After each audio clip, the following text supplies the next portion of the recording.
No, it's finally recording.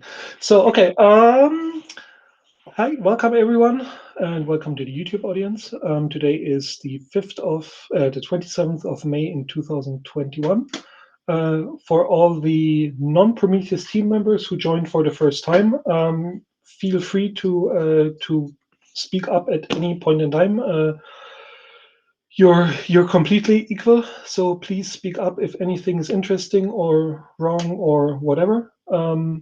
The only thing is when we have a call for consensus, but we don't have a lot of people here today, or Prometheus team people here anyway, so maybe we don't have too many of those. We'll see. That's the only time where we would ask you to refrain from making noise, because that is the consensus of team. But for everything else, go all in. And ideally write your name into this document and also help me write the meeting notes. Of course, that's easier if it's not me alone. And if you write your email address in chat or into the meeting in the document, I can give you direct edit access. So that makes it easier for everyone. Else we'll just accept the changes. Points of order, Bjorn. You're muted.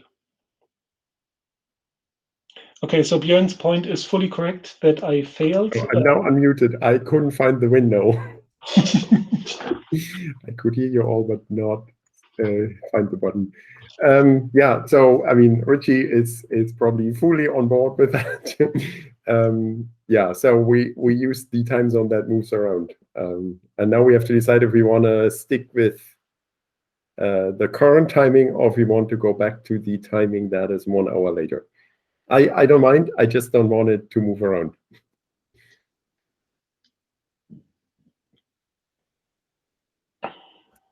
So probably the people who don't like the current timing are not in the meeting because they don't like the current timing. Well, so if we're going to UTC, this current timing's okay for me, but I think in winter, it is a time when I'm usually busy because it'd be an hour earlier local time. I think. And yeah, Callum, we should probably talk with him as well since he's not here right now. He might actually not be here. Of course, it's too early for him. Yeah, I mean, the original timing was the one where we had a doodle or something for it, right? So from that perspective, we should go back to 1 hour later.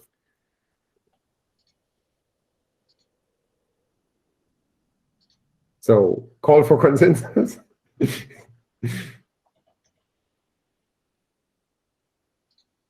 I think we just go back to the other time then.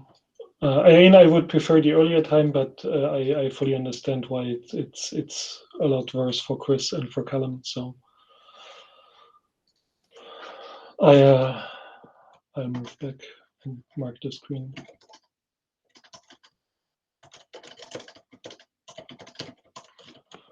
How many people from like the Far East do we have who would complain about going later? Archishan? Ganesh. Ganesh is not in here, right? Yeah, no. We can also bring this up on the mailing list, I guess. But I think it makes sense to go back to the time which we had in the doodle. And that's the one which starts 1 hour later. Okay. Then 2 more points of order. One, I moved a few things in the discussion backlog into a time has eaten them. There's no use discussing them anymore. But I didn't remove them from the backlog. I just moved them around into a new section. So anyone who disagrees, just bump them up again. And also, as we are starting to be more and more in the long tail of backlogged items, and it's getting harder and harder to discern who actually cares about what topics, please walk through everything. And this is only for team. Walk through everything and update your votes. Or if you want something completely removed, feel free to also just write this in, maybe in red or something.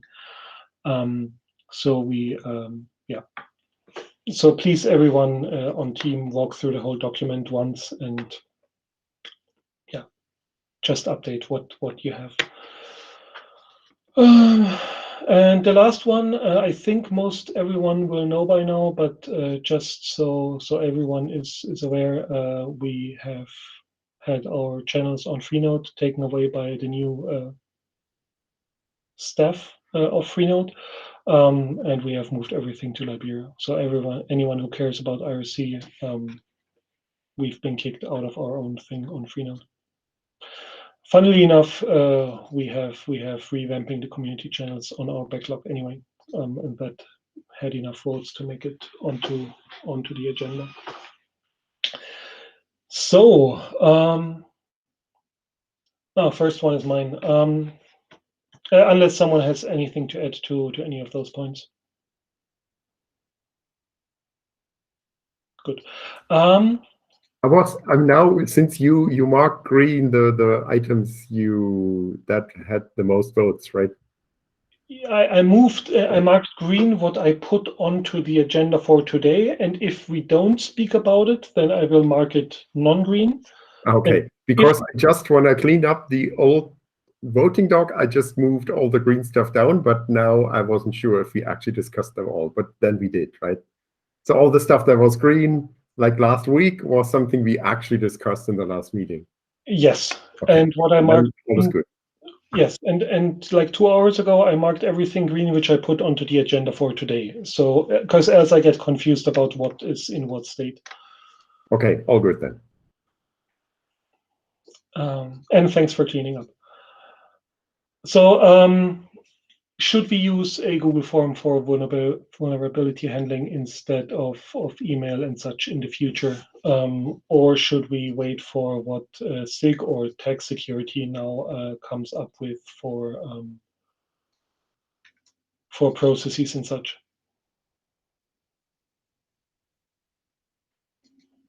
Do we have a timeline for when they will come up with something? The last update on the issue is from 24 days ago. Initially, there was quite a bit of excitement and momentum. I can also just ask them if they have a timeline and see what happens. Also, I need to go to my door for a second, but feel free to keep discussing. Yeah, I mean, I guess I would propose for us to do whatever is the least amount of work, right? Like if someone's already standardizing this for CNCF projects, then we might as well do that, and not necessarily duplicate work unless there's something that we completely disagree with in that workflow. But I think it's worth seeing what they come up with. Yes, from the linked issue, it is not clear if they want to come up with something or if they are just gathering ideas at this stage. So if we should intervene. I mean, at the very least, it sounds like we should let them know that we're interested. Although I think that since what Richie said sounded like we already indicated that, but yeah, if we haven't done that. I did it. So I marked interest back in March that we would be interested in just following what they come up with. So I guess I'll just update, ask if they have a timeline, reiterate that we would be interested in following whatever they come up with, and then we shelve the topic again, and we mark the topic non-green, so we don't move it. So next one, or let's make a quick call for consensus. The consent.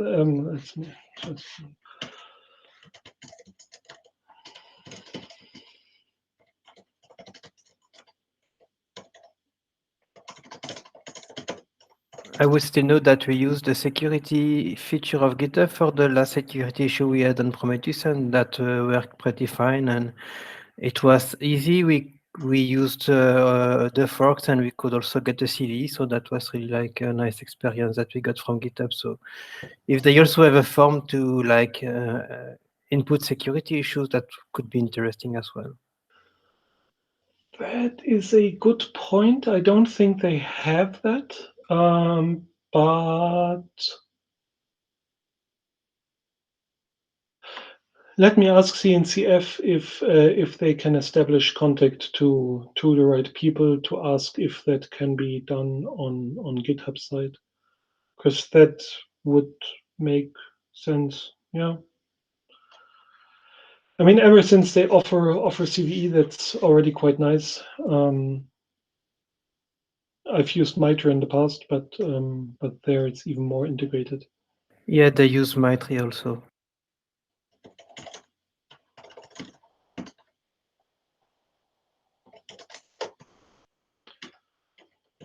So for a consensus, we will poke tech security, and they have been renamed as from SIG to TEC, which is Technical Advisory Group.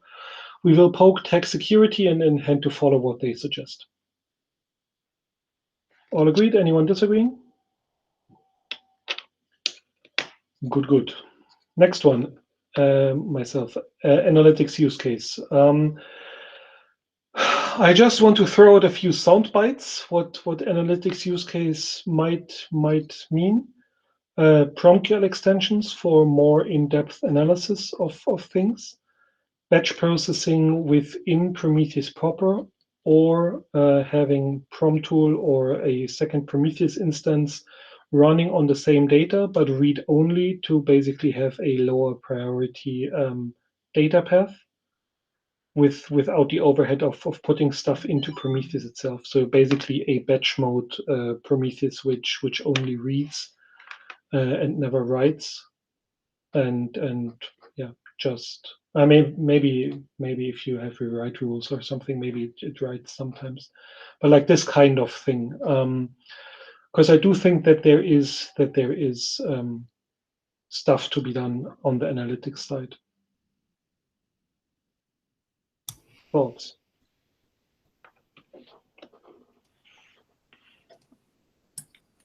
Generally, I would like to be able to do more analytics. I'm curious a little bit more detail about what you're thinking about the PromQL extensions.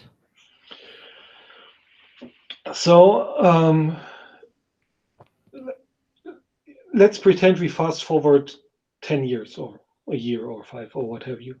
If you look at what, for example, R and Python or Science Python are doing, a lot of this is basically taking Fortran code where the people who wrote it are already retired or dead, but no one has the knowledge to rebuild those functions anymore. And they just build wrappers and allow access to all this ecosystem of analytical functions from their own languages. Mm-hmm. And a similar thought around PromQL, where we just introduce new functions and do whatever on the background. And sometimes this might literally mean pulling in Fortran code or some such. But do this directly from PromQL with all the magic of label matching and such, with writing things once, and it doesn't matter if I have 1 or 10,000 hits, it all just happens automatically. Okay, so pulling in LAPAC, pulling in all those linear algebra things, if a user so desired, and allow you to do it. Okay. Like day 10 implementation, that's where I would love to end up, yes. Yeah, which is like kind of what I made up as a new more fine granular topic, but didn't got voted, but it's kind of the same thing, right? Usually when people ask for crazy statistical function X in PromQL, we say, yeah, just export the data and use R. That was our past attitude, with the exception of the whole winters thing, which went really badly because we didn't implement the whole winters that everyone wanted to, like the seasonal one. And now we have it there, we have to support it forever, and it's kind of not really used and annoying. So this is why I think I would totally love this to have more, like extend PromQL in a way or make it extensible, but we need to think this through quite carefully. And of course, we need to have clarity if we even want this. Well, now we get this bad publicity where people say, I want this statistical average method, and we say no, and then we get a million thumb downs on the issue. And I mean, we don't know if this is representative of the user base, but I think we can avoid at least the sentiment there. Ideally, by having an actual constructor solution that helps everyone, but also by having a better explanation. I think the consensus within team is or has changed towards allowing more functions. We need to be careful about this foot gun, and maybe we hide certain things behind a feature flag, where we literally say batch mode or statistical analysis or something. Of course, what happens if something is super expensive and alerting is impacted by this? That's something which must not happen, at least not by accident. But giving people the option to do this directly in Prometheus and also put in new functions if they want.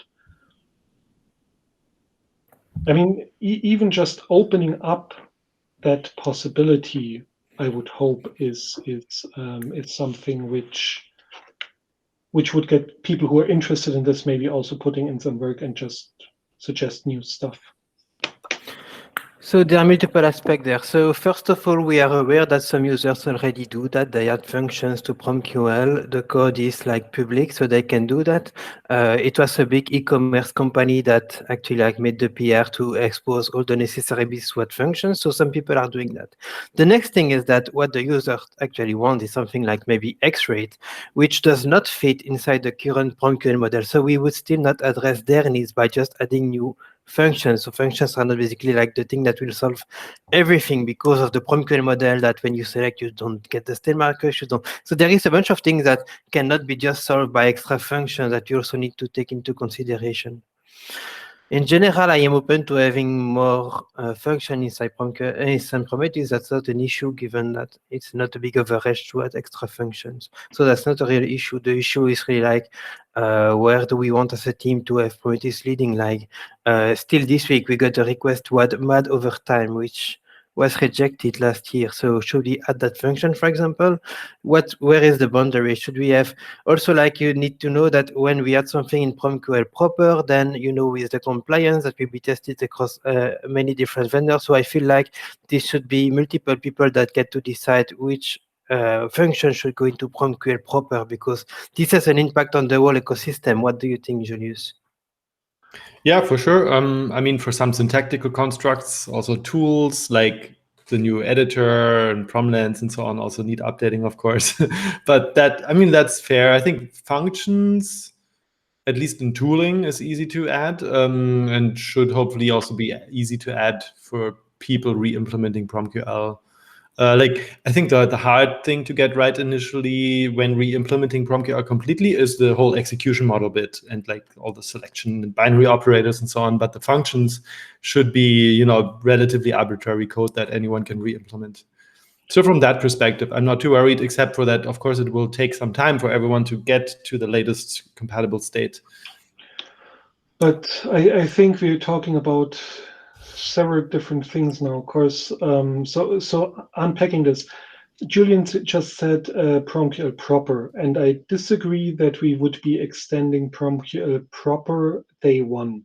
I think this would happen behind a feature flag. I think this would happen in super careful exploratory mode, enable this for people who want to use this, but not make it part of the real main PromQL.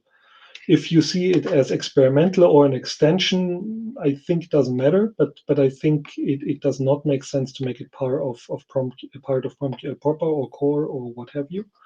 The other thing is, I mean, myself, my opinion hasn't changed over the years that X-rate and such is useful and as such should be implemented, but that is distinct from what I meant here. But I mean, we can also talk about X-rate and such.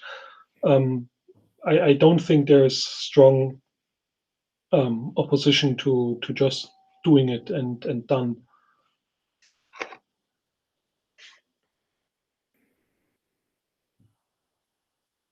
So I don't know what the latest state is at Red Hat, but I know that before I left, that there was a team that specifically wanted the data to be in different systems so that they could use the tools that they know and like, you know.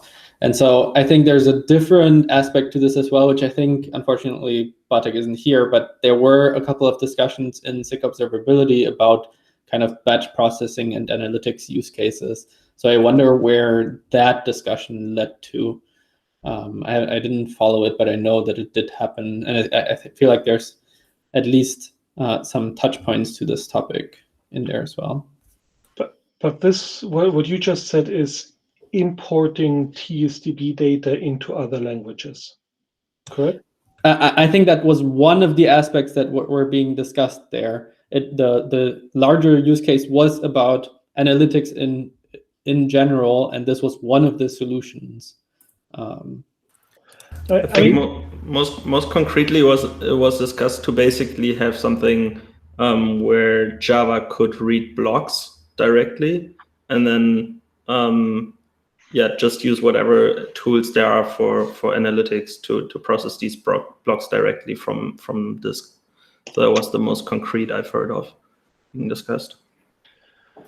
I mean, I think all those use cases are still valid. Like, you should still just use the API to extract some data, or you can create a binary code that accesses blocks. I think this is all fine. I think we don't want to replace that, but the question is if we should use those, hypothetical or even practical possibilities to reject any feature requests for PromQL functions. And I think just having feature flags, embracing them already unlocks something. I guess hold winters, if it happened again, we would just put it behind the feature flag, and then we would notice after a few months that wasn't really what we wanted, and could fix it, and that would already make a much better story. So I think this is the one thing, when Richie said we're talking about different things, where we could just extend PromQL in a more liberal fashion, and if we then have new functions that are really useful, we just put them into the standard set eventually. Having said that, I would also love to have some kind of interface that is not you just add code to Prometheus and recompile it, but where we have some, I don't know, is it a plugin interface or whatever, where you can add user-defined function in some nice way. But I'm not sure if that should be on a binary level, or we should have a way of implementing user-defined functions or something. I don't know.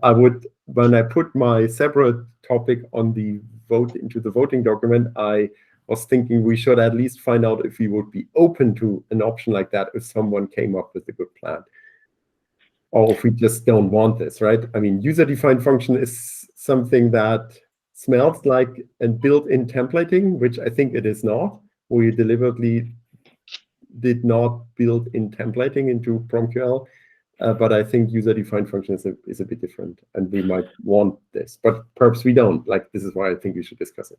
So I have linked in the chat Obsoletics, which is a tool from the Thanos community to, I think, export Tsdb blocks into Parquet files to be used for analytics use cases. Yeah, that's exactly the thing I was mentioning, basically. There's Generally, go on, Richie. There's also something, I forgot his name, the Google person who was at PromCon and at the Dev Summit 2017 and 18. They were working on importing Tsdb 1.x into R. And there's this data format within the scientific community, which is named, I think, after an animal or something, but I forgot the name. And there is something which imports Prometheus Tsdb into that format and just makes it malleable in SciPython and in R, and you can directly work on that data if you have it on disk. But I agree with Bjorn. Yes, it makes sense to have that and try and enable it where possible. Yet, to Frederick's point of people want to use what they know, I would actually prefer to use PromQL for statistical analysis. Of course, that's what I have anyway, and that's what I'm mainly writing queries in. And I just want to have more functionality in PromQL. I think that's the case of the best tool is the one I know. Yes. For you, that's the case, but that's not necessarily representative of everyone, right? And that's why I agree. I think all of what we had discussed should be possible. Yes. I think that's the main point, that those are not mutually exclusive. Like, we are talking about three things now: X-rate and such, scientific usage or use cases within PromQL, and if possible, enable Tsdb to be reused more easily in other languages. And I think all of those three are valid, and I think everyone else agrees that they are not mutually exclusive. So, should we experiment with Go plugins, which is like SO files that you can load? If we're trying to go for like analytics use cases, I think Go is probably not the correct language for our users. Like, it should be an R, it should be a Python, it should be something used for the analytics domain. Yeah, we just put a Python interpreter into Prometheus, and then you can write plugins like on the live Prometheus. Yeah, no, so that you can have a wrapper and you can call those things from Go, but you did all the label matching and everything. You did this before, and all the PromQL bits are already done, and then you just toss it into those functions. And as all of this is vector math anyway, because that's what statistical analysis is using, that should be relatively painless.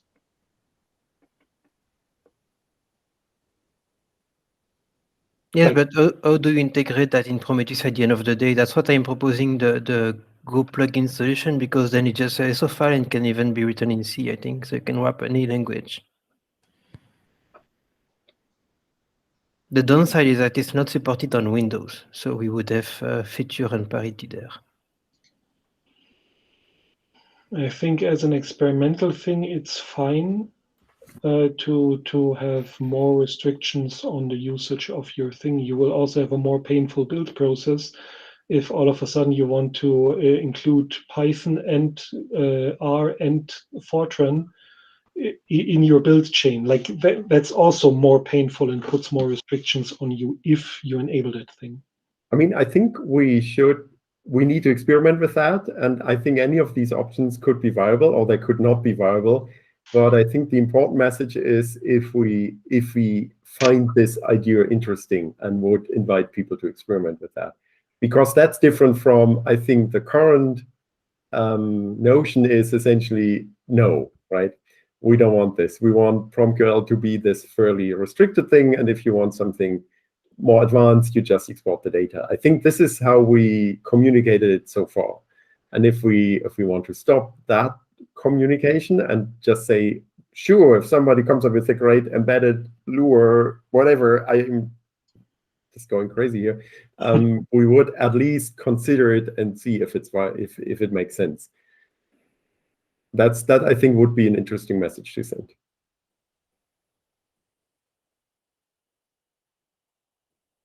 I think yes. So let's nail down those few points of consensus, and then if all of you want, we can also talk X-rate and such, because it fits topically. Sorry, I can't English today.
I think I'm capturing the consensus. So I have 3 points right now. First, consensus. We want to explore analytics use cases behind a feature flag. All agreed? Anyone disagreeing? Does that refer to like built-in extensions to PromQL, or is that more than that? Use cases within PromQL. Okay, we want to explore analytics use cases within PromQL behind a feature flag. Perhaps supporting analytics use cases in PromQL. Is that clearer or not? But don't care. So we want to explore supporting analytics use cases within PromQL behind a feature flag. Yeah, makes sense to me. Any disagreeing? Okay. Next one. We are open to wrapping other languages, e.g. R, Fortran, SciPython. Whatever that means, like in... I deliberately phrased it as openly as humanly possible to not block anyone from experimenting as long as it's maybe behind a build flag. I mean, we are open is very open, right? It just means we don't just say no, which I think we would have in the past. Yeah, but let's say initially behind the build flag, maybe, or maybe not. Let me just read it out again, and then we see if. Well, what we usually do is ask for a design doc or that kind of things. Yes. Given.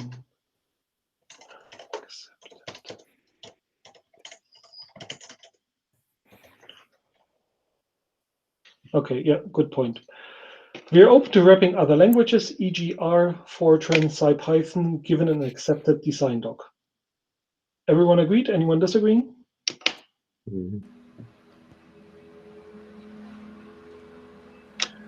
Next one. We encourage others to wrap Tsdb for their languages and will accept code changes where reasonably possible. All agreed? Yeah, sure. I mean, I think we said that before, but we can say it again. Yeah. Yes, I think we also said something about X-Rate in the past, but let's just do it again, and then it's current, and everyone thinks it's new, and they get excited and hopefully start. I think we've also said in the past only go for interacting with a block itself and things like that. So there has been mixed communication here for sure. I mean, in our code base, we only have Go code in the Tsdb code. So we wouldn't be accepting any other changes. Of course, we don't have a place for them. I mean, if someone has a super great Prom R tool, like Prometheus community is open, whatever, give it. But I don't think that's for Prometheus. So I guess that's how this is phrased right now is we encourage others to wrap Tsdb for their languages and will accept code changes. Okay. It says where reasonably possible, but like I have no idea what that is. Okay, yeah, fair.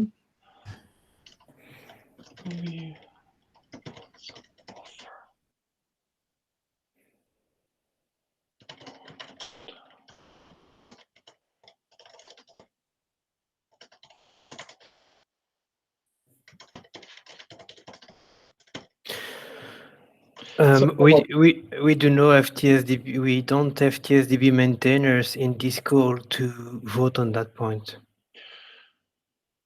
That is a fair point to make. So should we skip the consensus on that? Yes, because I remember that they were asking that we only use Go to interact with the Tsdb directly because they cannot guarantee compatibility, especially stuff like the snappy format. You never know, like it's supposed to be standard, but there are the implementation details. Possibly that might be the devil in the details. Fair.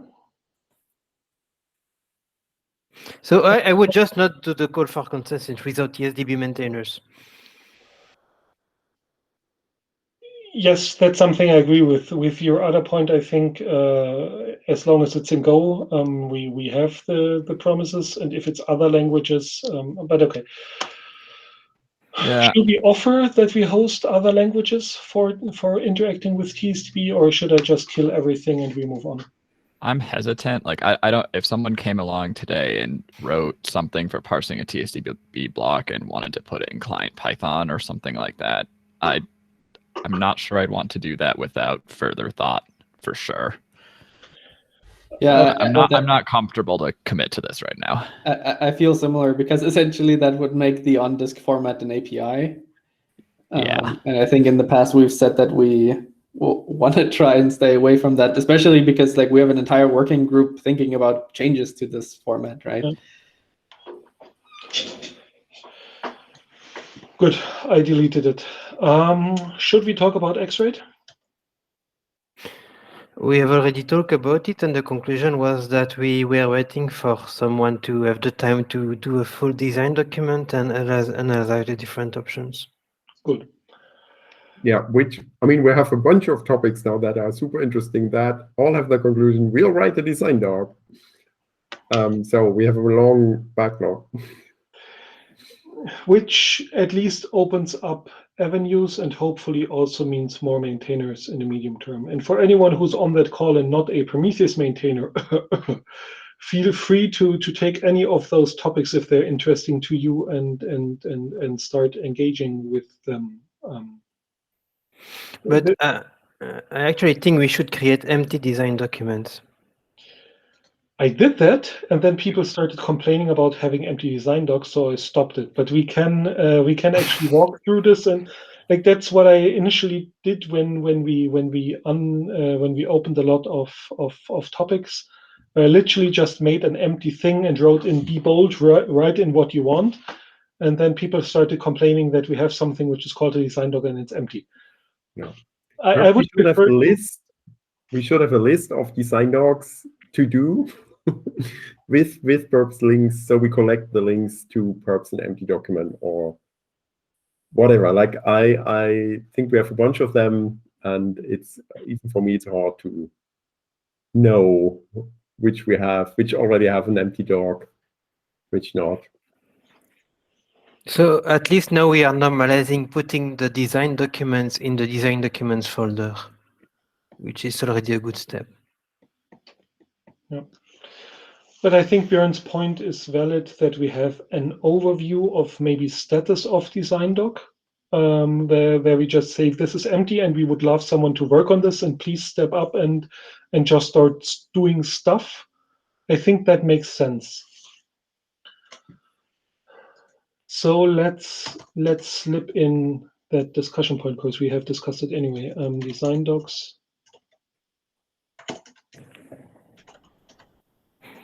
And we will just jump straight to the consensus.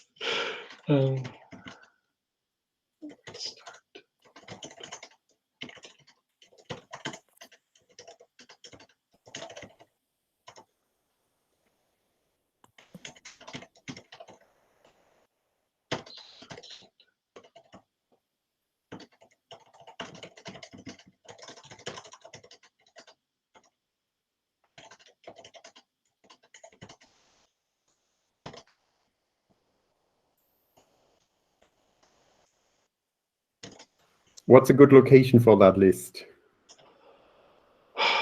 Either the community side, or we just put it into the public. I mean, we have the public folder, and we can just put a document in the public folder and call it README. I would put it in the website. Also fine. Okay, and I mean we could also list like design docs that are done, because I think they're an interesting read, and having a directory of them is probably. That's actually another point. I think we should start moving stuff which we have in Google Docs into Markdown. For example, all our dev summits. It's way better to do this in the design in Google Docs when we are writing them. And by we, I mean myself and Chris. Of course, no one else is helping. But once they're static and published, it actually makes sense to just make them part of what everyone can clone. Yeah, but I think it's a bit of work, right? Or is there a good autoconverter? No, having done this, it's thankless janitorial shit work, which means I'll be doing it. But still, it makes sense. So yeah. So design docs, consensus. We will start opening empty design docs to encourage new community members to step up. We will list the status of the docs to not raise false hopes about empty docs. All agreed? Anyone disagreeing? Should we also make a consensus about moving old documents and design docs and such into Markdown? I mean, nobody would oppose it if somebody is doing the work, Yeah, I guess, but requiring it, I don't know. Well, I don't want to do the work if I don't know that everyone else agrees, because I've recently been sometimes doing work which was not fruitful in the end, and that. Yeah, I would think let's start linking just the Google Docs, and then we'll see how it goes. And if the general feeling then is let's have them all in Markdown, we can still consider it. Less work for me, perfect. Yes, because also like the Google Doc has some metadata about who changed what, and also like if you need to put the consensus in different colors, it will be like not really readable as Markdown either. So it will be HTML in Markdown, which. Yeah, I mean, we would still be linking back to the documents and such. That's similar to how I do it at Grafana and such. But yeah, let's just not, and that makes it easier. Next one is Bjorn, Revamp community channels. Okay, so I brought this up on the team mailing list because it looked like we will never discuss it. This is a quite old topic, right? So now we have a bunch of people here who are not on team, so I can get us all on the same page. My observation is that we have the original idea was we use GitHub for bugs, and we use mailing lists for discussions, and IRC for ephemeral communication, which I really like, but I'm also super old, and this is the way that we did it, I don't know, in the 70s. What I especially observe is that we have way fewer people on the mailing list than I would expect for the project of this size, and we have like, I don't know, 1 to 2 orders of magnitude more users on the not even official Slack channels on the Cncf Slack compared to IRC. And now very recently we had this Freenode takeover, so now we have a bit of attrition by getting all the people over to the new, whatever it's pronounced, thing. Yeah, that was kind of the reason when I thought I start the discussion on the team mailing list. The result of the discussion on the team mailing list, essentially we have broadly different ideas. Like some people think, let's have as many different channels as possible. Others think we should try to consolidate. And this is why I think we should discuss it here and come up with what we want, right? And personally, I think I always feel I have way too little time to do it justice, to do like community support on those channels. And I would just pick one chat-like thing and one forum-like thing, and then focus on that one, right? Of course, there's bridging, right? We try to bridge Matrix and IRC, but we could also bridge Slack. I don't have personal experience how well that works, but yeah, please discuss.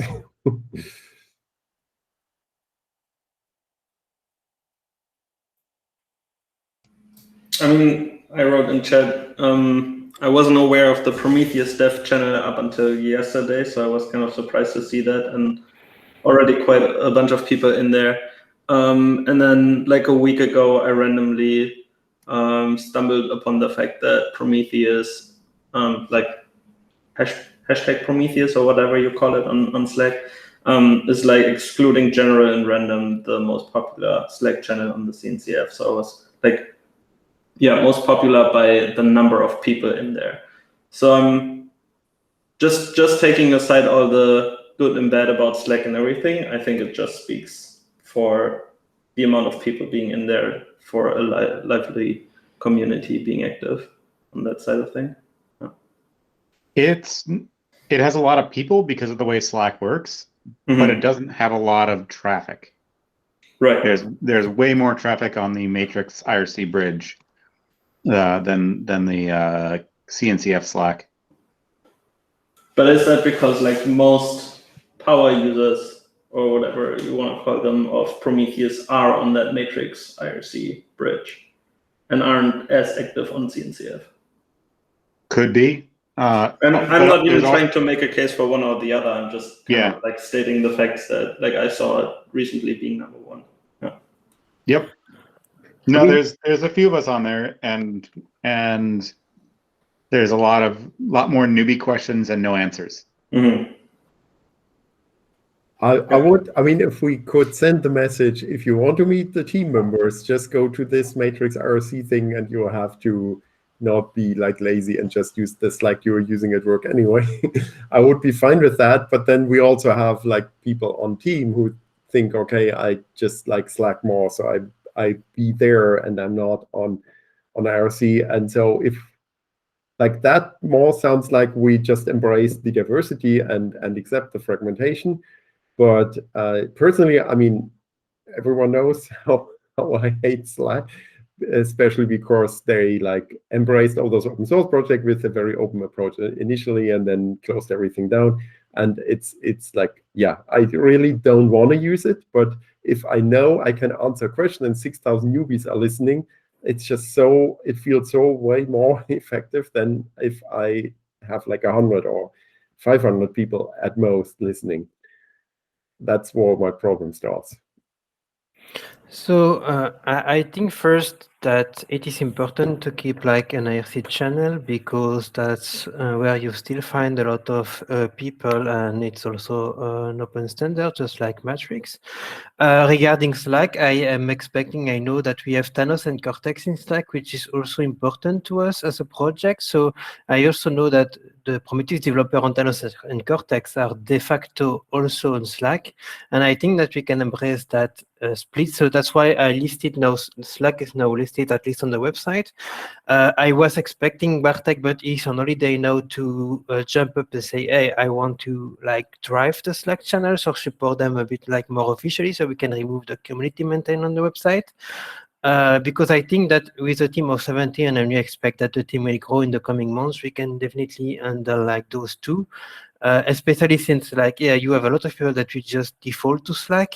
So I think we can answer them, but I also see the volume is not really high in Slack. But with 6,000 people, we can also expect that the community, we have achieved some kind of critical mass so that the channel can also live on itself without having like the 17 people on the team there. Like 1 or 2 developers plus the community members can probably answer a lot of questions.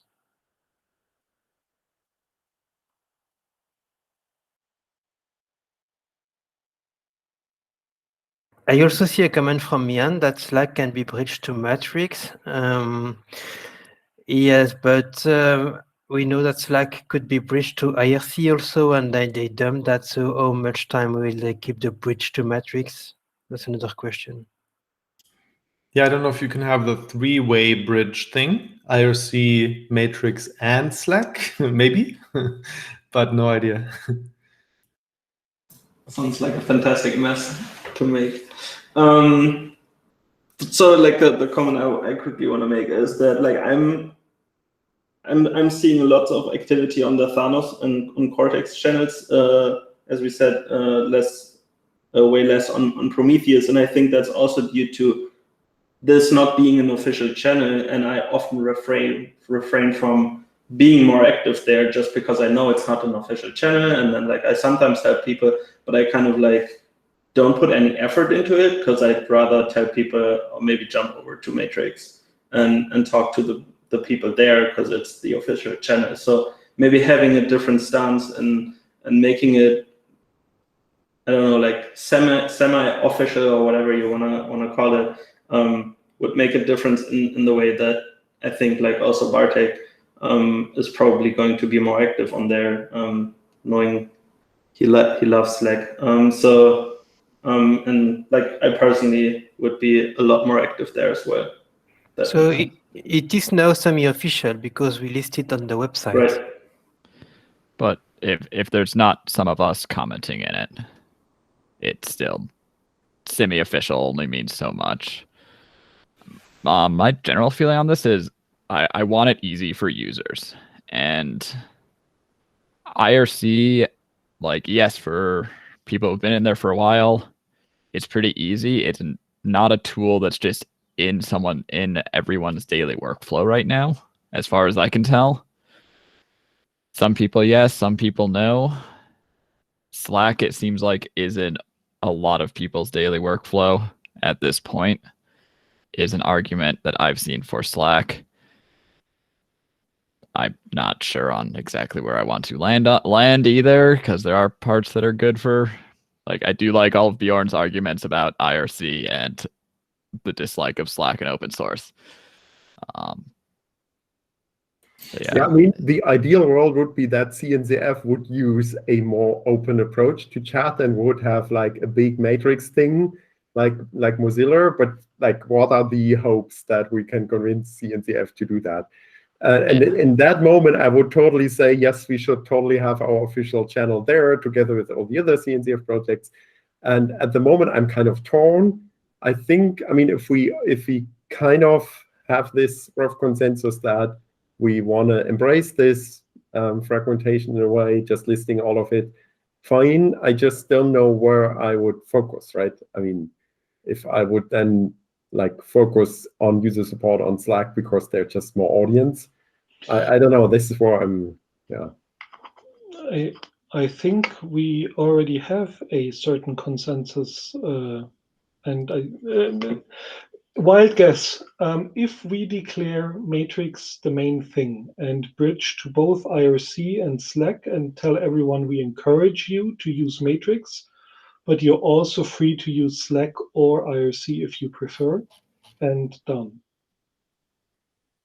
Does this bridging work? Like, I mean, Slack. According to the internet, yes. Yeah, I mean, if like people use Slack features like threading and editing stuff, how does that bridge? I could see how it works, but does it work in practice? We can try. Yeah, go to the link that Richie posted in Slack. It has the features that are supported. I haven't tried it with Slack. Matrix and Slack seem to be much more similar in their feature sets than Matrix and IRC. Like, IRC has a lot fewer features, like can't edit messages, etc. You can't react, etc. So, like, I know there's IRC diehards in here. I would even be for like Slack and Matrix if the threesome thing doesn't work together, like the three-way bridge. But I guess like Richie would and others might still want to have IRC in there as well. I'm yeah, like kind of like brought this up with the discussion yesterday, and then Bjorn brought it forward. I think like it doesn't even need to be bridged, and like Bjorn, if you feel like you would need to read all of it, I think that's also not the case, because like if you prefer IRC or Matrix, then like let's say Bartek, Julian, and I don't know who was more active on the CNCF Slack, we could always ping you if there's something coming up, right? Like that's kind of embracing this like diverse ecosystem as well. Like you don't need to be everywhere. So maybe that's an argument for just giving it a go as is, and then we can still see if there's too much disconnect. Yeah, but I think, I mean, you could have Matrix as the centerpiece, right? Because it supports all the Slack stuff, and then IRC is kind of the secondary bridge thing where you accept that you won't see reactions or something. You can still take part, but if you want the full experience, you have to go to Matrix as the centerpiece. I could live with that as well, but sure. Yeah, I don't know. We had in the past, when we discussed making Matrix the kind of main thing, we had some resistance. I don't know. I mean, how about this? If we don't have any strong consensus anyway, we can just continue doing what we're currently doing, which is a little bit of everything. We give the Matrix people a little bit more time, maybe a week or so, until they're not on fire anymore due to the complete exodus from Freenode towards Liberia and OFTC. OFTC. Of course, with my FOSDEM hat on, I'm seeing a little bit of the workload which the Matrix people are currently under, and it's substantial. But in a week or three, probably Julius reaches out to them and tries and sees if the bridging with CNCF or with Slack works, and we just play with it and see if it's horrible or if it's workable. Yeah, ideally, I don't even have to talk to them with a new. Like our old bridging was kind of implemented manually by them before they had their integration manager, and new bridging, hopefully, we can just click into the room. So maybe we can do all of that by ourselves. On the Slack side. On the Slack side, I have to look at. So I want to look into how on the Slack bridging. side, I quickly read through the documentation, and we need to get an API key from the CNCF. Okay, but that's doable. We can ask Amy and Ihor, and one of them will be the person to click a thing to make this. Ben, can you drop that link into the meeting notes so we can just raise a ticket and they click the thing and give us the API key? Yep, would be great to test on just like 2 test rooms to see how it actually works. And I take it that it will be Julius who is volunteering. I'm actually curious how that works anyway, so sure.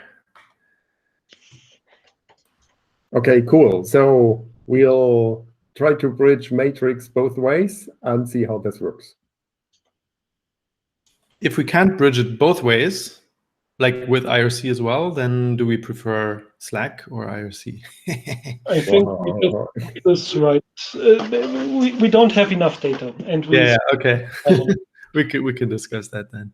Why have a fight if you don't need it? Speaking of time, you know, I don't need breaks, but we are at 1 hour. Do people want a break? Yep, 5 minutes. Okay. Let's do like 2. Yeah, let's say 5 minutes. So 7 past, or do you need more, Julius and Ben? We can also do 8. Oh, perfect. 7 past is perfect. Okay. 5 is fine. Okay. I will start singing or something when you need to return.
Ding, ding, ding, ding.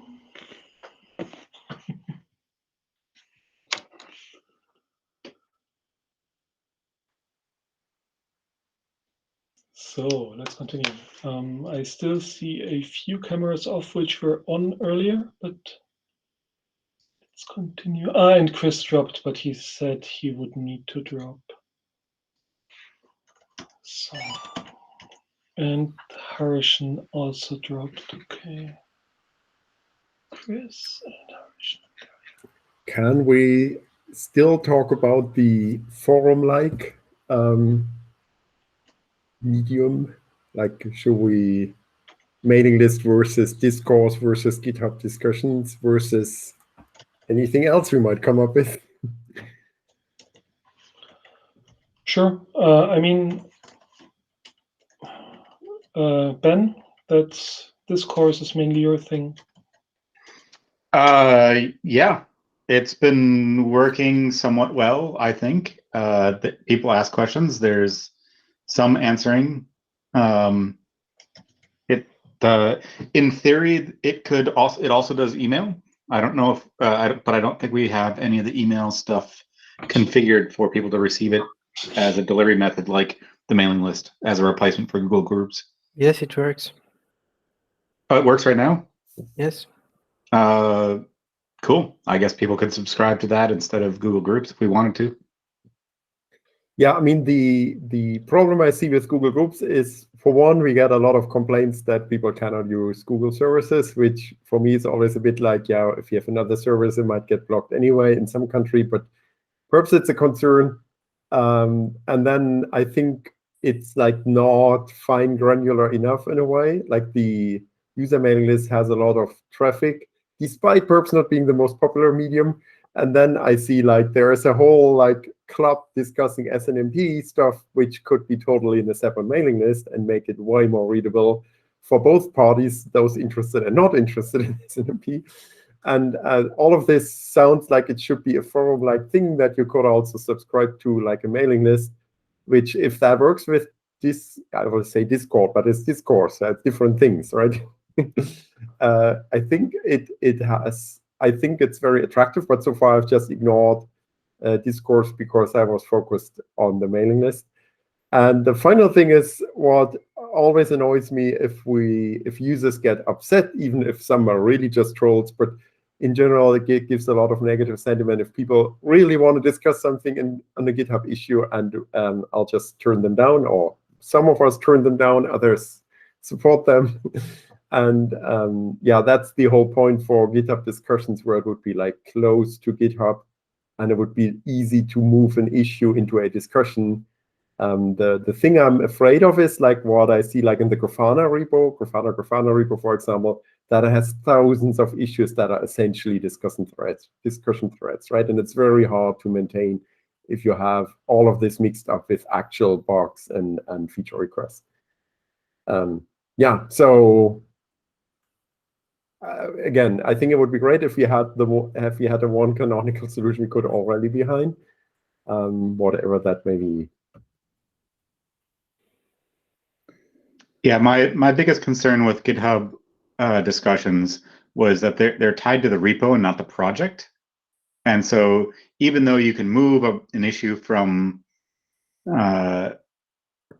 issues to discussions, that's a one-to-one for Prometheus and client Golang and client Python, and that, yeah, it's really painful when you have a lot of subcomponents like we do. On the other hand, it gives you some grouping, right? So SNMP discussion could actually happen in the SNMP exporter discussions, right? And if you have overarching things, they would probably just gravitate to Prometheus. But I don't know if, like, GitHub discussions probably is not very friendly to be consumed as a mail, like, feed, right? So that would be, I don't know, we could still try it out as a way to mark essentially an issue as this is actually discussion and not turn it down, but it would again be fragmentation.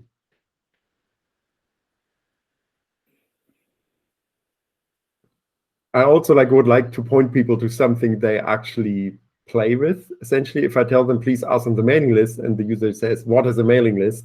That's also not a good user experience. Yes, so the advantage of this course is that you can log in with your GitHub account. So if you have already made an issue, you already have a login on this course. Well, that's cool, yeah. So perhaps we can link that quite closely. Yes. And I think we changed at least one of the repos to click here for support, and it would take you to prometheus.io/community. Yes, Prometheus is like that, but yeah, there is always users who go outside of the rules, right? Like we also have like the security vulnerability button that people don't follow either.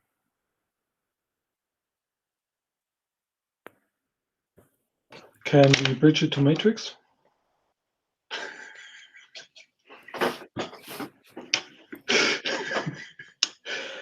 I mean, half joking, bridging it to the mailing lists will not work, but it's kind of similar. I mean, would it be thinkable in general now? Some said it is that we just retire the mailing list in favor of discourse. Yes, so who would think this is a no-go? We should always have, I mean, I'm talking about the users and the developers mailing list, not about the team mailing list. I think that's a special case. So is also a special case. The current situation of this course is that we are missing some DSL expert, some expert in some domains like SQL, that kind of things, RDS, and like we cannot, the current community cannot answer those questions right now on this course. So we need to grow that community, and if that means we need to shut out the mailing list, I propose that we try to do that at least, because this course seems like have more useful features for us, and we can build, I think, a better community on Discord than on the mailing list.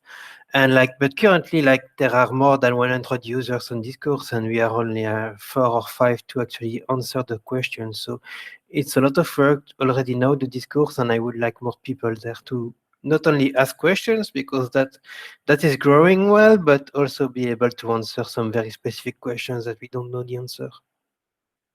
Does it have a lot of interactive features that you would not be able to use when you consume it by mail? Like, that's kind of my concern, that you can receive it by mail, but then does it have like a lot of reaction and other stuff that you would really miss out on if you didn't use it with a web interface? The concern is the other way around. Sending out email of updates will probably work, but you can also change text and such. But sending email into the thing is, and making this part of discussions is, I don't think it's possible. So you can reply to the emails that you receive, and this is handled pretty well, at least on my Mud email agent. This works pretty well when I do that. So yes, but this is for you as a person. This is not for you as a random user on a mailing list who just replies to a mailing list. At the point where everyone replying already has an account on this course, they can just do direct email. I mean, what we can do is we can ask the people on the mailing list if they would be okay switching over to this course. Obviously, everyone who is on a medium will probably tend to prefer that medium. When Ben suggested doing this course, my concern was that we would be stretching ourselves too thinly.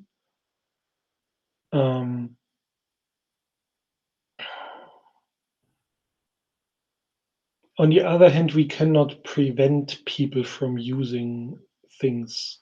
Like for the mailing list and for this course, we can actively shut it down. For the rest, not as much. Yeah, sure. I mean, I think it would. I'm more fishing for having the solution where we, as the developer, can rally behind. And if I want to talk to the developers, I just go to this forum, right? I think this would help to defrag the community. Of course, people will ask questions on Reddit or on Stack Overflow, whatever, that's totally fine. I mean, that's great. But like having this, well, essentially, I want a medium I can point people on GitHub that want ask user question on GitHub. I want to point them somewhere which is more broadly accepted than a mailing list, and where they also immediately get the feeling if they go there, this is actually the place where I get help.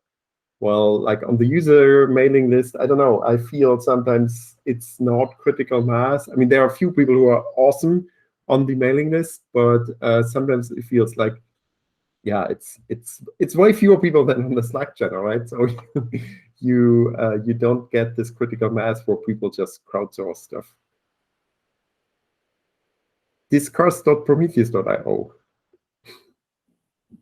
Not discourse, but discuss.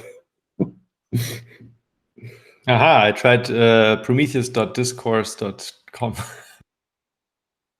No, we already have it in prometheus.io. I mean, if like a diehard proponent of the mailing list could try out the mail integration of Discourse and tell us if that's okay. I mean, that would be a strong argument to tell the people on the mailing list, listen, we're migrating, not all of you will like it, but the mail interface is actually quite capable, and you should be able to accept that. Well, and if you need admin access to mess around with those settings, I can hand that out.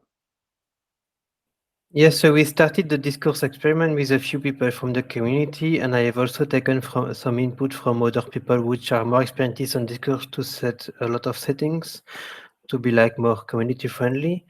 And I have tested the emails and it works fine for me. I don't know if you call me a mailing list diehard, but is there an inbound address so that people can just email and it will open a new discussion? That I don't know, because you need to categorize them when you create them. Yeah, that would be quite important. Like the different sub forums or whatever they're called should behave like mailing lists, essentially. We would also need to see if you can auto-generate user accounts and such, because one of the problems is that Discord attaches a lot of context to the specific person. Like that's the base idea of how discourse works, where you gain trust over time, and they try to map the inherent trust building system within communities into an automated system. Which means they rely heavily on individual people having an identity, and if you have like different mailing email addresses for different things, like I do, you need to map this, blah blah blah blah blah. But on the other hand, we can just probably volunteer Ben, because he introduced the thing, to figure out how and if this would work. Like maybe Discourse has a mailing list interface which we can point towards that thing, or what. I mean, the cool thing about mailing lists that you can just by mail subscribe and interact completely by email. That's kind of already weird with Google Groups, because it's still possible, but they don't document it properly, which I find already quite fishy about Google Groups.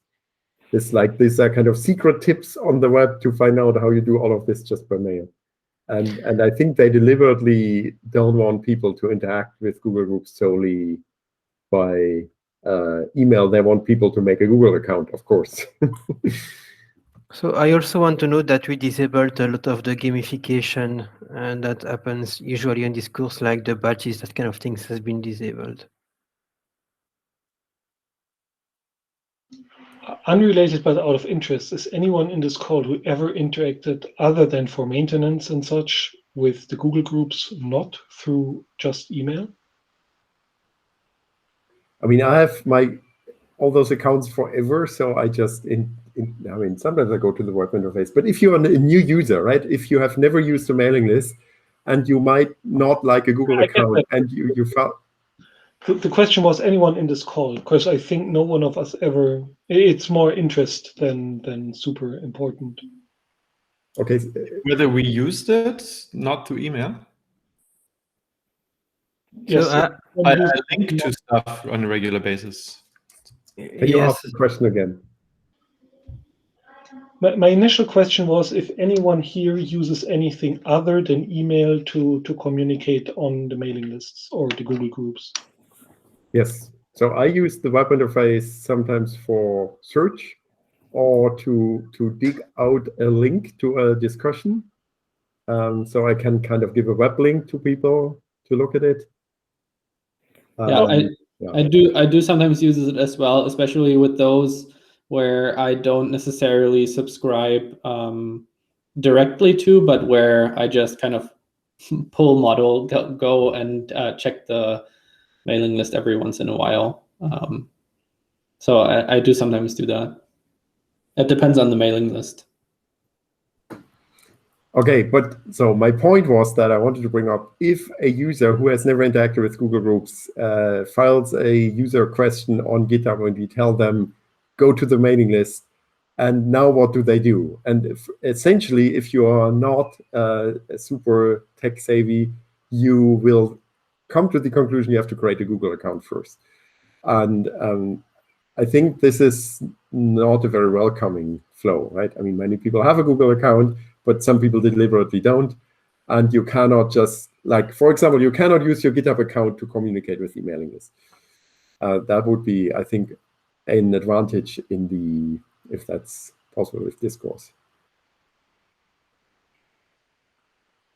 Or to phrase it another way, the advantage of just being able to interact purely by email is not necessarily a practical one for many users of Google Groups, although it's technically still possible.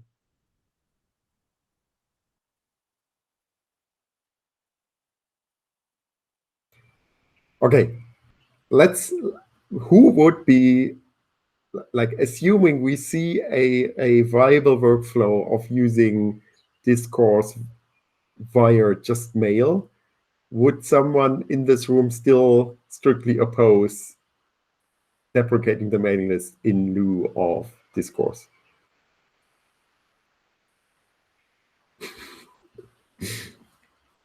Okay, at least nobody wildly objects here. So I think then we could perhaps like create a present how the workflow would look like, and then try to sell this to the community and see how people generally react. Yes, I think we have been too shy with Discourse, and we should push it more on the mailing list. Maybe before we do that, can we, like, Julius cares most about Matrix, and as such, he volunteered / has been volunteered to figure out how to make that interactive thing work. Ben cares most about Discourse, so maybe we can have him volunteer to figure out what interfaces would be there if we can actually bend the mailing list with the @Google Groups to Discourse and all those kinds of things, and just figure it out, and then use this information for the next round. And I don't think it's likely that we will be able to do this, but maybe there is a way, maybe with an intermittent thing in between or what have you. But it does not seem as if anyone is super attached to the mailing list. We should ask on the mailing list, I think. And as Ben cares most about Discourse, it falls on him, and we try and get him to actually do it and not just say yes. Yeah, unfortunately, there's not really a good way to just bridge mailing list into Discourse.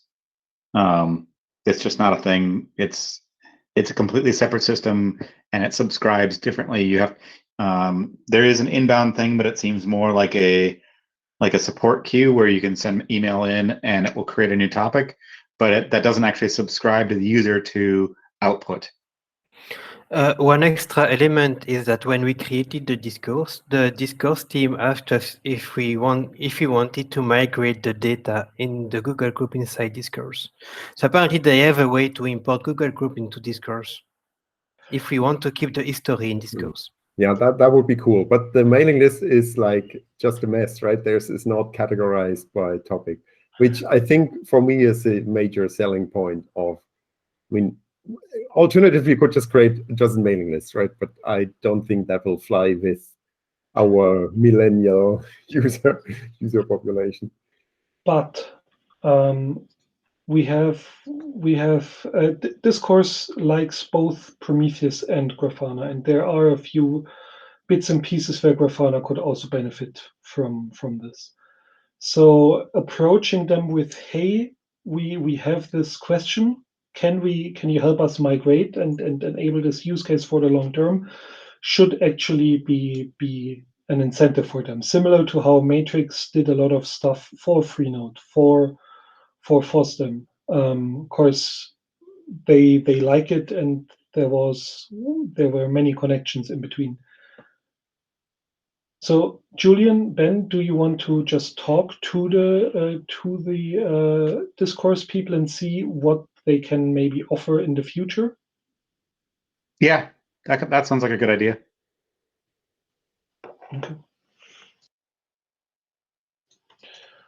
So, where's my meeting notes? Okay.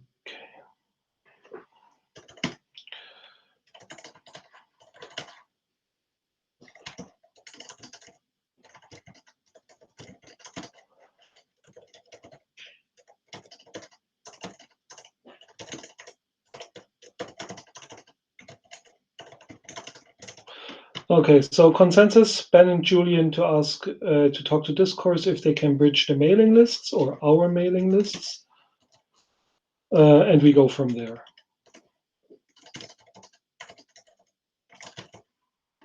All agreed? Anyone disagreeing? I mean, I think this is one aspect of it, but I also sense that we would be willing to move fully to Discourse if there's a decent interface doing it by mail. Yeah, yes, if there is a decent interface like that, that's the reason why they're asking this. I think if there is a decent interface, reducing the overall amount would be good. Yeah. So we can add, if there is, we are open to migrating away from the. If there is, open to migrate. I mean, bridging is different from just telling all the users on the mailing list, listen, you can interact with Discourse almost as if you interact with a mailing list. So please, yourself, you have to migrate to Discourse now because we shut down the mailing list. That's different from bridging, right? Yes, as a first step, I would say we try and get a bridge working. Of course, ideally, no one has to change anything, and they just keep getting email through their established mechanism and everything. This would be ideal. But how should bridging work from a uncategorized mailing list catch all to a forum with like half a dozen or more subforums? My suspicion would be that something is put in the subject in angled bracket or in square brackets, and maybe something with mail ID and reply to ID. So on the technical level, I think there are several different approaches. It's a question of if Discourse can do anything like this and wants to do anything like this, or maybe even already has something. Sorry, no, I marked it green without. So consensus: Ben and Julian to talk to Discourse if they can bridge our mailing lists, and we go from there. If there is, we're open to migrate away. We're open to migrate away from the mailing list. All agreed? Anyone disagreeing? You're not agreeing? How should we phrase it differently?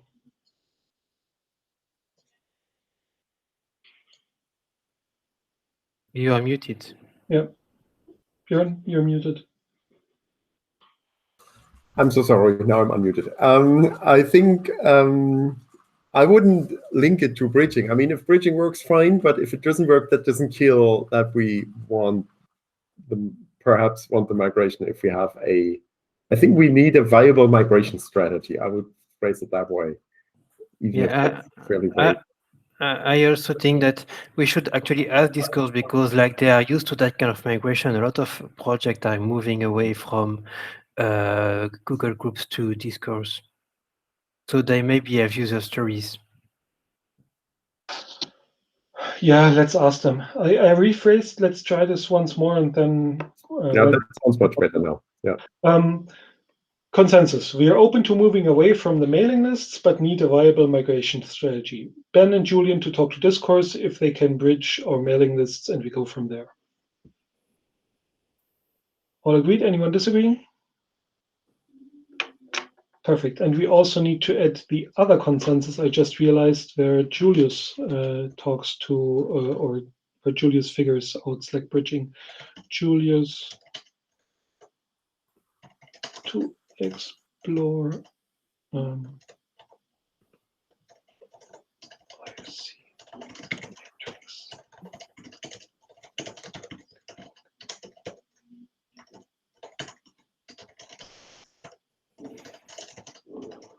Okay, this is already green, but consensus. Julius to explore RSC, matrix, and Slack bridging with matrix in the center.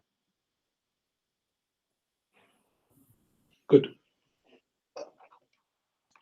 So who will do the matrix and discourse bridging? Thank you for volunteering, Richie. I'm volunteering, Frederick. I'm good. Hey, okay, so call for consensus. Okay, Julian, Prometheus behavior when there's data corruption, disk full, etc. Yeah, so currently, like when you have a disk full in Prometheus, you basically lose your data. So I'm wondering if we should have a solution to prevent that kind of things to happen, because that's something that seems like it would be kind of trivial to implement in some way. So at least the users will like not have data loss anymore. But I don't know what the team thinks about it.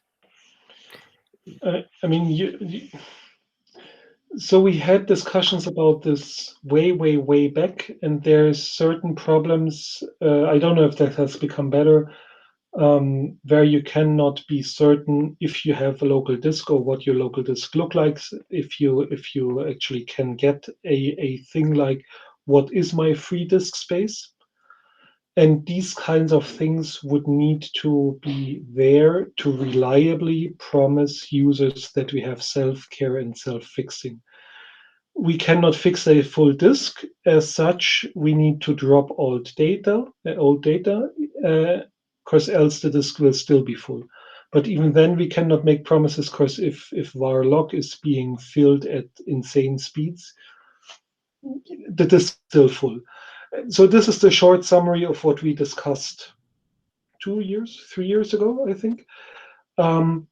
But what I strongly proposed back then, and still think what makes absolute sense as a first step, as we figure this out more, is more self-care. Of course, we may not be able to make hard promises to be able to read out free disk space, course Windows, course ZFS, course what have you. But still, we can make a reasonable effort attempt and just start exposing all this information about the Prometheus instance, and come with default alerts which start yelling when you have a disk which is imminently full or something. There's also the problem if you should really stop ingesting or better remove all data, right? We had this in the discussion as well. If the typical Prometheus user is more keen on the old or the new data. So are you speaking about setting a retention which would be like 90%, and then Prometheus would take 90% of the disk, the retention size? We have that already, right?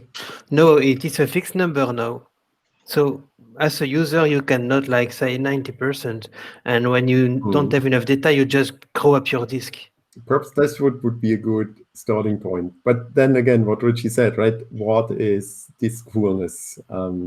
If we have a solid definition for that, we could just add. So Prometheus requires a POSIX compliant storage, and I would expect that the way we get to this spaces should be POSIX compliant. But there's still going to be situations where you don't know the disks run out until your write fails, by which point it's too late to do anything because you've already run out of space. Because all it takes is something else on the disk to suddenly use up the remaining space, and your write that was just about to happen fails. What do you do? So this is kind of addressed now because Prometheus checks for this space every minute. But even the disk-free counter is not, the semantics of that isn't defined by POSIX. Okay. What I've seen in other projects is have like a kind of a placeholder file, but that's a nasty hack, I find. And once a minute is better than nothing, but that still gives a minute where the disk gets full. Again, at the point of writing the data, that's the only time you definitely know that the disk is full. Anything else you can obviously is a bit of a heads up, but you can't rely on it because you check it once a minute, you check it, and then 300 milliseconds later, something uses up all the disk space. It's now full. So the problem is that you've written now something that isn't complete because there wasn't enough space. So the best you can hope to do is somehow undo that write, but obviously that still relies on there being enough disk space to undo that write or whatever in a sensible way, and it gets probably quite complicated. And that's all before you have something on ZFS where the concept of free disk doesn't even make sense, and you literally have to use different tools to get insight into what the state of your volumes is. You don't even have to go that far. You can even go ButterFS, right? If you have some RAID volume, the free disk space doesn't really represent of what you can write to it. I would argue that ButterFS is way farther in the experimental than ZFS, but that's probably a religious discussion. Yeah, but no, you're absolutely right. So, and this mirrors what we had last time. But the thing which I'm still unclear on is why we don't have 36 different alerts which come by default when you install Prometheus, which are part of all the demos and all the how-tos and everything. And we have all the things. So what I proposed a few months ago was that we just compiled the mixin and we provide that in the Prometheus.r.gz, but I think Fred was against that.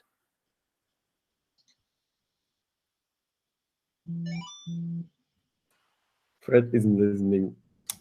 Sorry, I didn't. What was? You were against. How dare you? So a few months back, I proposed that we compile the mixing and we ship them inside the Prometheus.r.gz so that users would get them out of the box, but you were against that idea, I think. But I don't remember why. I don't remember discussing this, to be honest. Okay. I think you mentioned that you wanted better tools to deploy mixins and not just compiling them for the users. I might have said that there's something in the works, but which is why I would hold off on something like this right now. But anything useful that we can give to users, I'm not against. But like for disk full, that means you also need a node exporter and the node exporter alerts, right? Not necessarily. You can put a baseline thing with reasonable effort into Prometheus proper, and you can have a metric which exposes if you're not able to reliably read from your whatever shoddy low overhead mechanism you have. So at least you know if you're not having local data. I would not like that because like that reminds me of the Java libraries that all expose the OCPU, which is not super useful. So that would encourage exporters and other people to expose their system metrics as well. We can also have an alert if we don't have node exporter data about the local Prometheus system by default. And anyone who is advanced enough to have use cases where they don't care about the state of a single Prometheus, like for example with agents and such, can just not use it or disable that thing. But that by default, we have an alert, no local node exporter. Which will then break every time on Kubernetes because it's the pod name, which is the host name. See, these are the discussions. I mean, perfect is the enemy of the good, and I think we have consensus that we would like to enable more self-care and self-protection while not making super hard guarantees towards the users, which we cannot keep. So as an intermediate step, should we have a call for consensus on just trying to get more self-care in where it's reasonably possible? Should we try to get a consensus on shipping the mixins?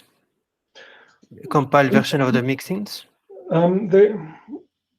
I know Sam is working on Q and skew meta and all the things. Yeah, this is a couple of months out probably, or weeks. So like in the meantime, if there's a decision to go forward with something basically in the next weeks, then that's fine. I don't mean shipping the mixins, but we could just compile them. Right. We're discussing compatibility anyway, so like down the road it shouldn't break too much. Like whatever is compiled and shipped. So side note, it would be super nice if we had that new and shiny configuration handling within Prometheus, because this would make this use case super easy, where you just literally source that file and you have it all.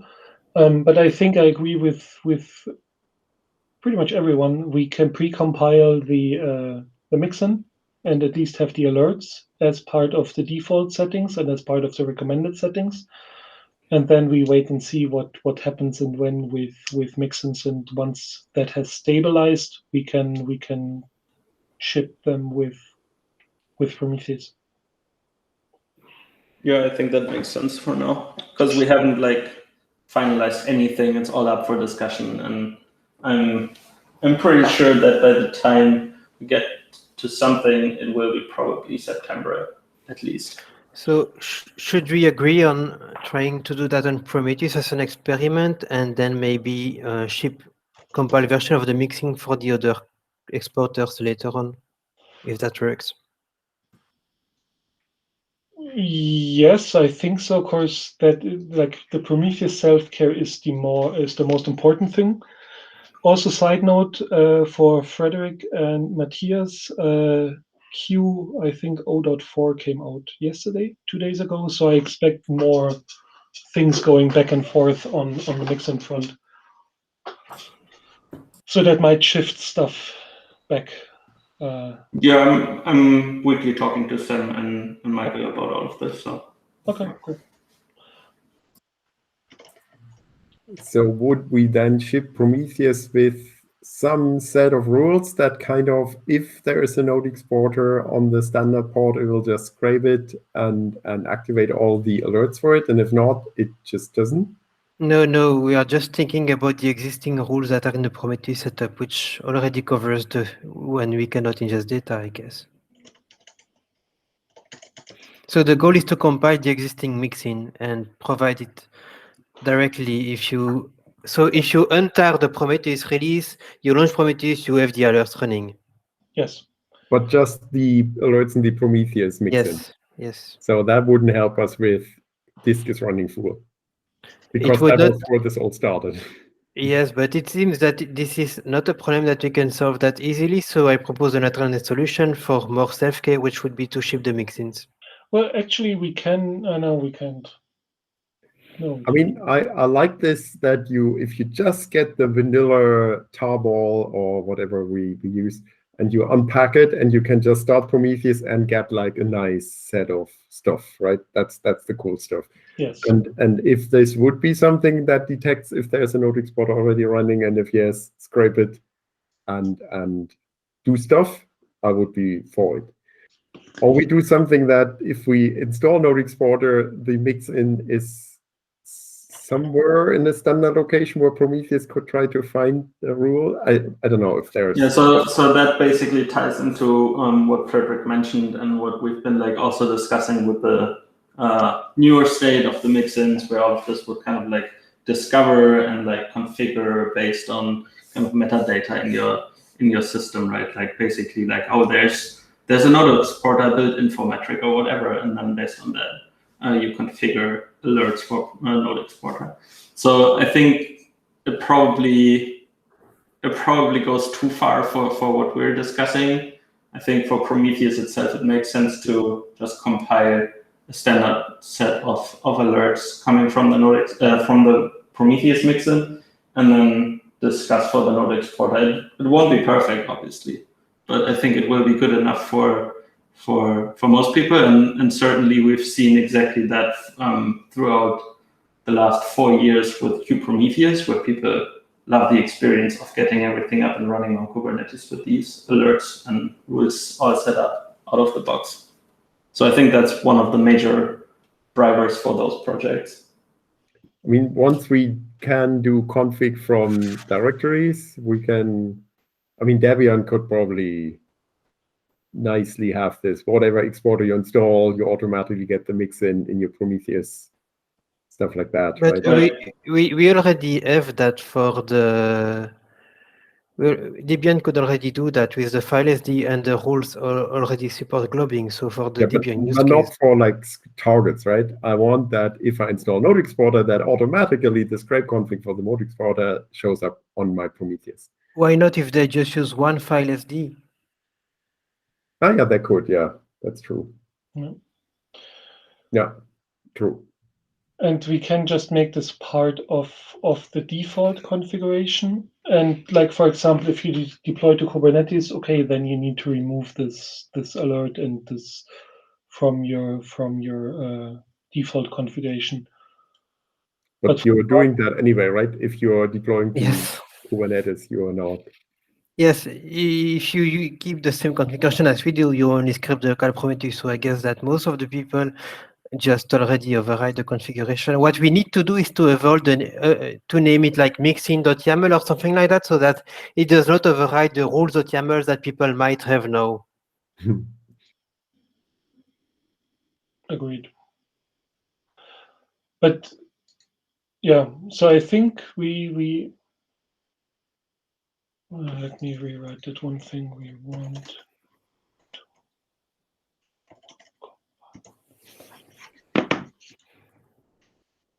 And I also think that this can foster more contribution to those alerting rules and those mixins. Yes. I mean, on a different note, there's a little bit of chicken and egg with mixins similar to exporters 5 or 6 years ago. They're pretty much in everyone's best interest, but people don't even realize this yet.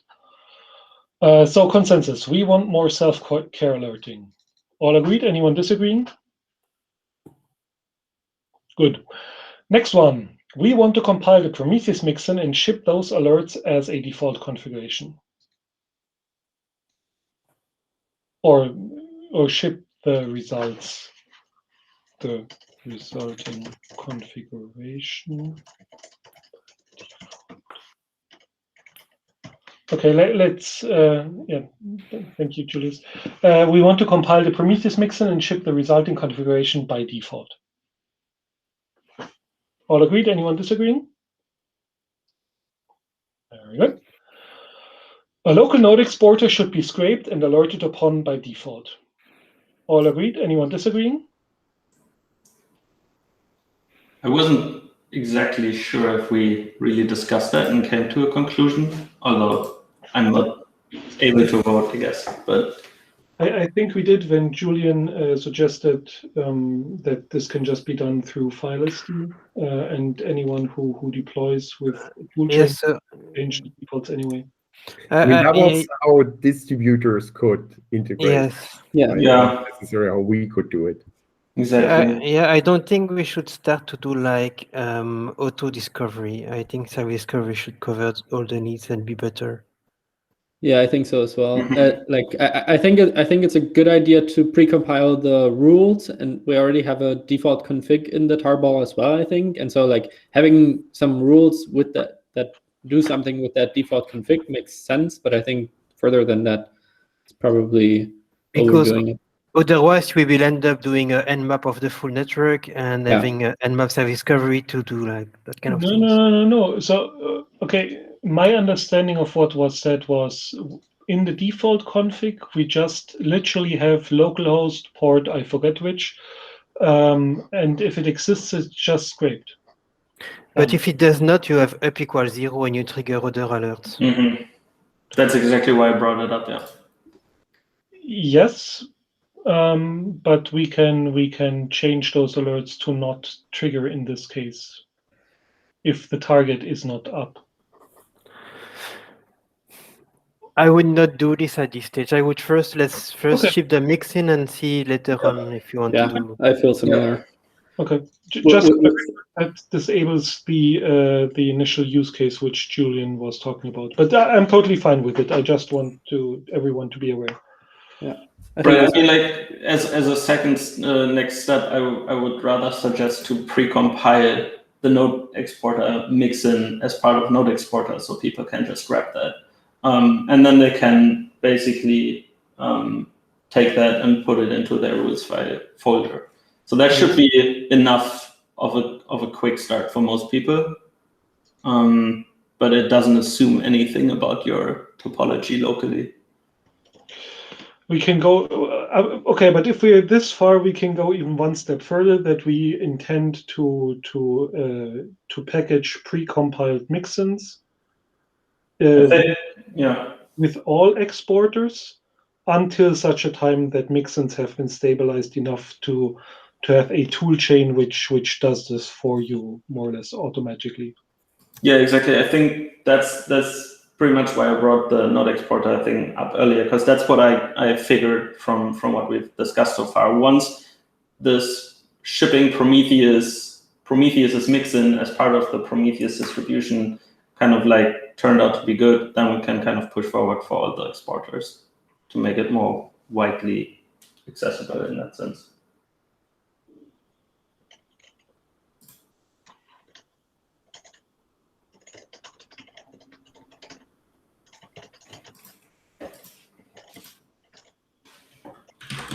Okay, let's try this one. Yeah, fair. Good addition. Thank you. Okay, so let's try this one. We want to precompile all exporter mixins. Once next generation mixins have stabilized, we intend to move this process to a user local toolchain. All agreed? Anyone disagreeing? I mean, I think that's probably up to the individual exporter maintainers now. Yeah, I mean I'm talking about the first party ones. I can also write first. And I feel like the second part is out of scope for us. That's precisely my point. Why I didn't write it in, because I thought it was obvious, but it's completely fine. We want to precompile all first party exporter mixins. Once next generation mixins have stabilized, we intend to move this process to a user local toolchain. The second part is not clear to me. And the intention behind the sentence is that we stop shipping precompiled mixins once we have better tooling around mixins. Well, I don't agree with that. I think that that will always be useful, at least as examples of rules, and I don't think everyone will adopt mixins. Okay, fair. Yeah, okay. At least until next generation mixins have stabilized. Okay, we want to precompile all first-party exporter mixins at least until next generation mixins have stabilized.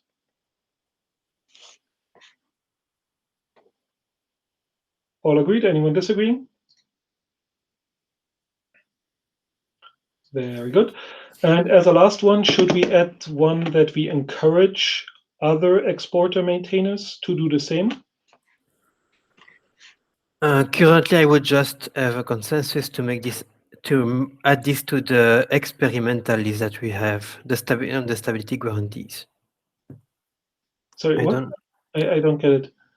I think we should instead add this to the stability guarantees that we do not provide guarantees on the stabilities of the rules that we provide, and even the fact that we will continue to provide them in the future. Do we state anything about the default config that we have in the tarball? I don't think we made any promises about this ever. Yeah, because I would just... It's not stability. Well, it is said that alerting and recording rules are considered stable, so that could be interpreted as such. Okay. I'm not against putting a statement in there about this. Okay, but it makes things more clear. Or do you consider the alerts which we have then shipped as something where we have a stability guarantee? No, I don't think we should have. That's what he's trying to clarify, is what I understand. Because in the stability guarantee, we say that alerting and recording rules are stable. I think we want to specify explicitly that this does not cover the mixins. Because it could be interpreted as, oh, you ship rules, so you have a stability guarantee on them. We can just call it /examples /whatever. But yeah, okay, wording. I think Julian has a bit of a point. I remember at Red Hat that customers definitely thought that there was stability around rules that were shipped in the product. So